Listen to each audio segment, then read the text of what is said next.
America চীনের পর এবার কি তবে মিয়ানমার? শান্তিতে নোবেল বিজয়ী ডক্টর মোহাম্মদ ইউনূসের এবার ডাক পড়েছে অশান্ত মিয়ানমারকে শান্ত করতে। মিয়ানমারের সামরিক জান্তার প্রধান মিন অং লেইং এবার বাংলাদেশের অন্তর্বর্তী সরকারের প্রধান ডক্টর মোহাম্মদ ইউনূসের সাথে বৈঠকের সময় প্রার্থনা করেছেন। আগামী সপ্তাহে থাইল্যান্ডের রাজধানী ব্যাংককে হতে যাচ্ছে বিমস্টেকের আঞ্চলিক নেতাদের সম্মেলন। সেই সম্মেলনে ডক্টর ইউনূসের সাথে এ অঞ্চলের রাজনীতি সহ নানা বিষয়ে কথা বলতে চান মিয়ানমারের সামরিক জান্তা প্রধান।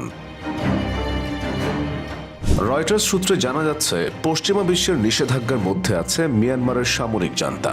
আসিয়ানের প্রস্তাবিত শান্তি পরিকল্পনা বাস্তবায়নের ব্যর্থতার দায়ে বিমস্টেকের এই সম্মেলনেও তাকে অংশ নিতে নিষেধ করা হয়েছে। তবে পরিচয় প্রকাশ না করার শর্তে এমন অনেক মিয়ানমারের অফিসিয়াল বলছেন, আগামী ৩-৪ এপ্রিল বিমস্টেকের সম্মেলনে দক্ষিণ এশিয়ার অন্যান্য নেতাদের সাথে যোগ দেবেন মিন অং লেইং। গত ২ দশক ধরে অশান্ত মিয়ানমার। একসময় সবচেয়ে সমৃদ্ধ জনপদটি আজ গৃহযুদ্ধে পর্যুদস্ত। রাজনীতিতে সামরিক বাহিনীর হস্তক্ষেপের কারণে দেশটিতে গণতন্ত্র নেই। চলছে বিভিন্ন জাতিগোষ্ঠীর মধ্যে সংঘর্ষ। অভিযোগ আছে, বিশ্ব পরাশক্তি চীন, ভারত, রাশিয়া, আমেরিকার বিবাদও মিয়ানমারের অশান্তির অন্যতম কারণ। মিয়ানমারের অভ্যন্তরীণ সংকটের সবচেয়ে বড় ভুক্তভোগী বাংলাদেশে অবস্থান করছে প্রায় ১৫ লক্ষ মিয়ানমারের রোহিঙ্গা। প্রায় ২ দশক ধরে বাংলাদেশকে মিয়ানমারের রোহিঙ্গাদের দায়িত্ব নিতে হচ্ছে। গত ১৫ বছর বাংলাদেশের পলাতক শেখ হাসিনা দেশের জনগণকে প্রতিশ্রুতি দিয়েছিলেন রোহিঙ্গাদের মিয়ানমারে প্রত্যাবাসন করাতে পারবেন, কিন্তু সে শুধু কথার কথা। রোহিঙ্গা সমস্যার কোনো কার্যকর সমাধান হয়নি। শেখ হাসিনার বন্ধু ভারত রোহিঙ্গা ইস্যুতে বাংলাদেশকে সমর্থন করেনি। উন্নয়ন সহযোগী চীনও রোহিঙ্গা ইস্যুতে বাংলাদেশের পক্ষে ছিল না। অনেক বিশ্লেষক বলছেন, হাসিনা গত ১৬ বছর যা পারেননি, ডক্টর ইউনূস তা কয়েকদিনের মধ্যে করছেন।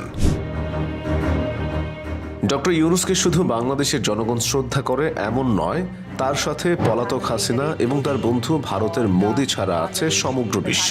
এর প্রমাণ জাতিসংঘ মহাসচিবের বাংলাদেশ সফরের পর বিশ্বের সবচেয়ে শক্তিশালী দেশ চীনের রাষ্ট্রপ্রধানের সাথে সাক্ষাৎ।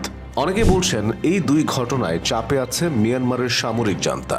এর পাশাপাশি মিয়ানমারের জান্তা প্রধান জানে ডক্টর ইউনূসের সাথে আছে আমেরিকা সহ ইউরোপীয় ইউনিয়ন। মিয়ানমারে আটক নোবেলজয়ী অং সান সুচির উপরও ডক্টর ইউনূসের প্রবল প্রভাব। আবার মিয়ানমারের জনগণের উপরও রয়েছে অং সান সুচির প্রভাব। তাই হয়তো মিয়ানমার ইস্যুতে সবচেয়ে বড় ডাক্তারের নাম ডক্টর ইউনূস। রাজনীতি বিশ্লেষকদের মতে, মিয়ানমারের সমস্যার কার্যকর সমাধানে শুধু মিয়ানমার বা বাংলাদেশ লাভবান হবে না, লাভবান হবে সমগ্র এশিয়া। আর এতে হয়তো ডক্টর ইউনূসকে এনে দিতে পারে রেকর্ড নোবেল জয়ের সম্মান।